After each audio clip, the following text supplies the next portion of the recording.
Amoureux de l'agriculture et très attaché aux terres de sa famille, le fils de monsieur et madame Dupont souhaite reprendre l'exploitation familiale. C'est une joie pour ses parents. Étant en GAEC, le fils de monsieur et madame Dupont va devoir intégrer la société. Encore des formalités à remplir, mais ce sont des formalités nécessaires pour permettre une installation en bonne et due forme. Mais comment effectuer toutes ces démarches? Ils n'ont pas le temps, et puis elles sont trop importantes. Il faut faire appel à un professionnel. Leur fils doit être installé dans les meilleures conditions. Lors de sa rencontre avec le point installation de la Chambre d'agriculture, on lui a conseillé de prendre rendez-vous avec un juriste pour l'accompagner dans toutes ses démarches. Étant en période d'installation, il pourra les effectuer en bénéficiant d'un tarif préférentiel à la FDSEA de la Mayenne. N'étant pas adhérent au syndicat, ses parents doutent de cette possibilité. Leur fils leur explique que c'est un service qui est ouvert à tous, c'est juste que les adhérents au syndicat ont des remises sur les tarifs. Les parents se décident à contacter la FDSEA. Le rendez-vous est pris, le juriste se déplace sur l'exploitation. Il écoute attentivement la famille. La volonté des associés est essentielle. Après un diagnostic de la situation, le juriste transmet le devis avec le détail de toutes les missions qui devront être effectuées. La famille a l'intention que chaque associé travaille sur un pied d'égalité. La répartition des parts sociales devra donc être modifiée. L'entrée du fiche change également l'organisation du travail. Cela devra se retrouver dans le règlement intérieur. Enfin, il s'installe en apportant 30 hectares en location.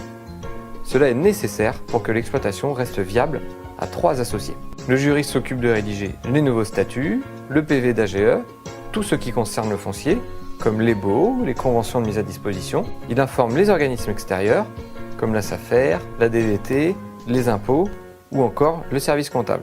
La famille Dupont est tenue au courant de toutes les avancées du dossier. Après quelques mois, l'autorisation de la DDT arrive. C'est bon, le fils Dupont peut officiellement s'installer.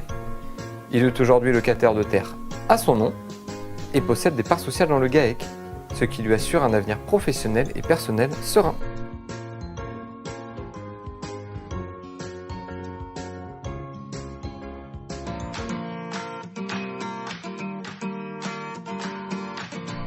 Mariés depuis 15 ans, monsieur et madame Bélier sont les heureux parents de 2 grandes filles et d'un petit garçon un peu turbulent.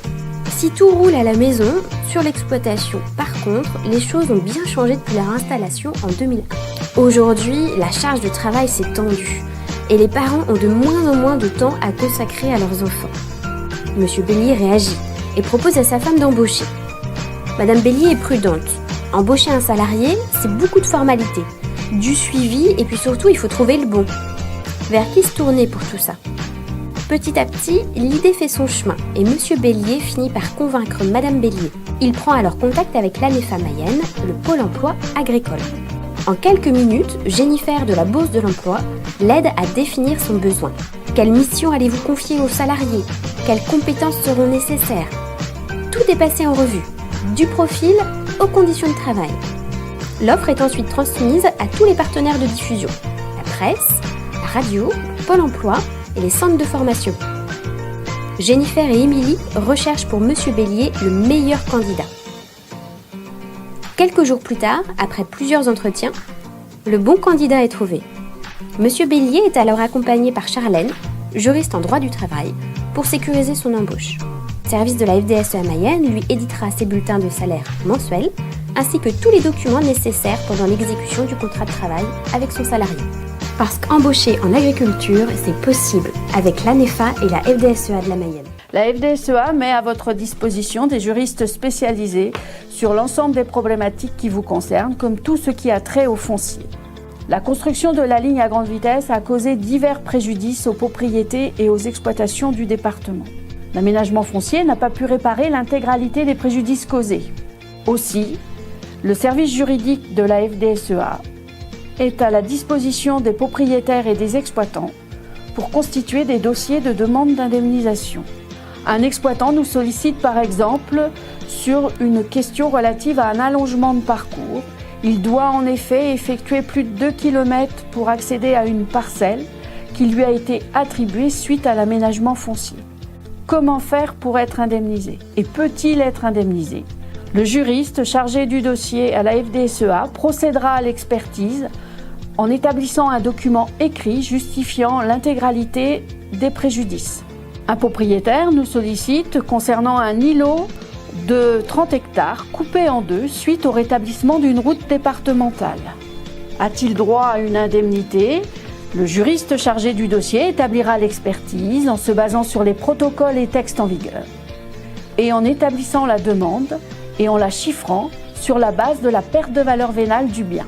Suite à la mise en service de la ligne, beaucoup de propriétaires et d'exploitants sollicitent le service juridique en raison des nuisances subies, des nuisances visuelles ou des nuisances sonores. Le juriste chargé du dossier donnera les éléments nécessaires pour organiser la réclamation auprès du maître d'ouvrage. Mesures de bruit complémentaires, recours à une action devant le tribunal, choix d'un avocat et mesure de l'opportunité de l'action en justice. Un propriétaire avait un point d'eau qui servait à l'alimentation des animaux sur son exploitation. Après l'aménagement foncier, la parcelle ne lui a pas été réattribuée. Le juriste chargé du dossier se chargera d'établir une expertise en définissant le calibrage de la ressource en eau supprimée et établira un dossier d'indemnisation correspondant.